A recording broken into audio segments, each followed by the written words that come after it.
मथुरा के बांके बिहारी मंदिर में वीआईपी पर्ची के जरिए होने वाले दर्शन बंद हो जाएंगे। गुरुवार को सुप्रीम कोर्ट द्वारा गठित समिति ने ये फैसला लिया। इसके अलावा अब दर्शन का समय भी बढ़ाया जा रहा है। उत्तर प्रदेश के मथुरा जिले में स्थित ठाकुर बांके बिहारी मंदिर में दर्शन को लेकर बड़ा फैसला लिया गया है। अब मंदिर के दर्शन के लिए वीआईपी पर्ची व्यवस्था को बंद कर दिया जाएगा।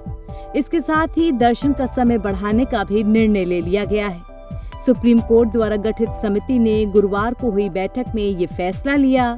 माना जा रहा है कि इस निर्णय के लागू होने के बाद से मंदिर में वीआईपी कल्चर पूरी तरह से समाप्त हो जाएगा और सभी श्रद्धालुओं को समान अवसर मिलेगा। श्री बांके बिहारी मंदिर को लेकर सुप्रीम कोर्ट द्वारा बनाई गई हाई पावर मैनेजमेंट कमेटी ने मंदिर में वीआईपी दर्शन और मंदिर के टाइमिंग से जुड़े कई अहम फैसले लिए हैं।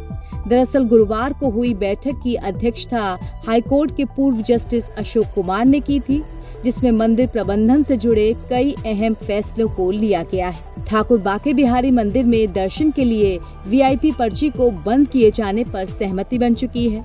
अब प्रवेश द्वार से सिर्फ प्रवेश होगा तथा निकास द्वार से सिर्फ निकास। हाई पावर मैनेजमेंट कमेटी की बैठक में सबसे बड़ा फैसला वीआईपी दर्शन को लेकर के लिया गया है। साथ ही मंदिर परिसर में वीआईपी दर्शन के लिए प्रयोग की जाने वाली गैलरी को हटाए जाने पर भी फैसला लिया गया है। इसके अलावा मंदिर में आने वाले श्रद्धालुओं की भारी भीड़ को देखते हुए उनकी एंट्री और बाहर निकलने की व्यवस्था को और बेहतर बनाए जाने पर भी फैसले लिए गए हैं। इससे भारी भीड़ होने पर भी दर्शन के दौरान श्रद्धालुओं को दिक्कत नहीं होगी। कमेटी ने सबसे अहम और बड़ा फैसला दर्शन का समय बढ़ाने का लिया है। अब गर्मी के मौसम में श्रद्धालुओं को 3 घंटे ज्यादा ठाकुर जी के दर्शन को मिलेंगे। इसी तरह सर्दियों के मौसम में 2.5 घंटे से ज्यादा का समय ठाकुर जी के दर्शन के लिए दिया जाएगा। इतना ही नहीं, भक्तों का खास ख्याल रखते हुए लाइव स्ट्रीमिंग की व्यवस्था भी शुरू किए जाने का निर्णय लिया गया है। ऐसे में कई श्रद्धालुओं को इससे बड़ी सहूलियत हो जाएगी। साथ ही बांके बिहारी जी मंदिर के पास कितनी चल अचल संपत्ति है, 15 दिनों के भीतर इसका विवरण प्राप्त कर समिति के सामने रखा जाएगा। इसके अलावा 2013 से 2016 तक के समय का विशिष्ट ऑडिट भी कराया जाएगा। मंदिर परिसर की सुरक्षा को लेकर के भी बड़ा फैसला लिया गया है। शाम को माननीय न्यायमूर्ति श्री अशोक कुमार साहब, जो कि माननीय सर्वोच्च न्यायालय द्वारा श्री बांके बिहारी जी जो मंदिर है उसके मैनेजमेंट के इंटरनल और एक्सटर्नल मैनेजमेंट के लिए जो कमेटी गठित की गई है, उसकी कल बैठक हुई थी और उसमें काफ़ी महत्वपूर्ण निर्णय लिए गए हैं। बैठक में जो गोस्वामी समाज से, राजभोग से, सैनभोग से 2 प्रतिनिधि हैं, उन्होंने भी प्रतिभाग किया था। डीजे साहब थे, रिटायर्ड डीजे साहब थे, एसएसपी साहब थे, वीसी प्राधिकरण थे, नगर आयुक्त जी थे, आर्कियोलॉजिकल सर्वे ऑफ इंडिया की जो मेंबर हैं वो भी थी। कुछ महत्वपूर्ण निर्णय लिए गए हैं, जिसमें सबसे पहला और महत्वपूर्ण निर्णय है कि सुबह और शाम जो श्रद्धालुओं के दर्शन का समय था उसको बढ़ाए जाने का निर्णय लिया है, ताकि जो श्रद्धालु आते हैं वो सुगमता से दर्शन कर सके।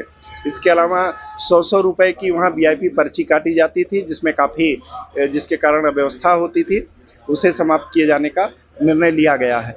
इसके अलावा जो वीआईपी कटघरा था उस पे और जो अंदर क्यू की व्यवस्था थी उस पे यह तय हुआ है कि उसका एक अच्छा प्लान बना करके अगली मीटिंग में रखा जाए, ताकि किस तरीके से श्रद्धालु आए और बिना व्यवधान के दर्शन करते हुए निकल जाएं। और एक महत्वपूर्ण निर्णय लिया गया है कि अभी तक श्री बांके बिहारी जी के दर्शन के लाइव स्ट्रीमिंग की व्यवस्था नहीं थी कि आदमी लोग लगा हुआ है भीड़ में और वो भगवान जी के दर्शन कर सके। इसका भी निर्णय कल लिया गया है। इसके अलावा जो पूरा परिसर है उसको IIT रुड़की के द्वारा उसकी पूरा स्ट्रक्चरल ऑडिट कराने जाने का निर्णय लिया गया है। इसके अलावा जो आपका परिसंपत्तियाँ हैं उनकी किसी विशेषज्ञ ऑडिटर, यानी जो भी सक्षम ऑडिटर है उसके द्वारा ऑडिट कराई जाएगी कि क्या क्या अचल और अचल संपत्ति है। इसके अलावा आंतरिक और बाह्य विकास के लिए जो माननीय सर्वोच्च न्यायालय में आदेश में वर्णित है लैंड खरीदने के लिए, उसके लिए भी एक उप समिति का निर्धारण हुआ है। इसके अलावा जो वहाँ का सर्किल रेट है या वहाँ का जो मार्केट रेट है उसके निर्धारण करने के लिए एक उप समिति का निर्णय लिया गया है। और भी कई ऐसे निर्णय लिए गए हैं जिससे कि वहाँ की व्यवस्था बेहतर हो, श्रद्धालुओं के आवागमन का सुचारू संचालन हो, जो एजेंसी वगैरह लगी हुई हैं, जो सिक्योरिटी एजेंसी हैं, उनके जो बिहेवियर की शिकायतें आती थी उसके बारे में भी चर्चा हुई है और जो गुणात्मक परिवर्तन लाने के लिए उस पर भी निर्णय किया गया है।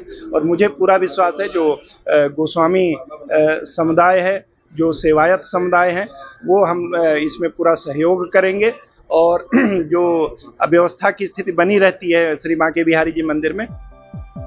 अभी तक तो बांके बिहारी मंदिर की सुरक्षा निजी गार्ड्स द्वारा की जाती थी, लेकिन अब पूर्व सैनिक या फिर किसी नामचीन सिक्योरिटी एजेंसी को इसका जिम्मा दिया जाएगा। इसके अलावा जिन भी पुलिसकर्मियों या गार्ड्स को मंदिर परिसर में तैनात किया जाएगा, उन्हें अपनी ड्यूटी के वक्त वहीं पर तैनात रहना जरूरी होगा। अगर वो अपनी जगह पर नहीं मिले तो उन पर भी कार्रवाई की जाएगी। नवभारत टाइम्स की रिपोर्ट।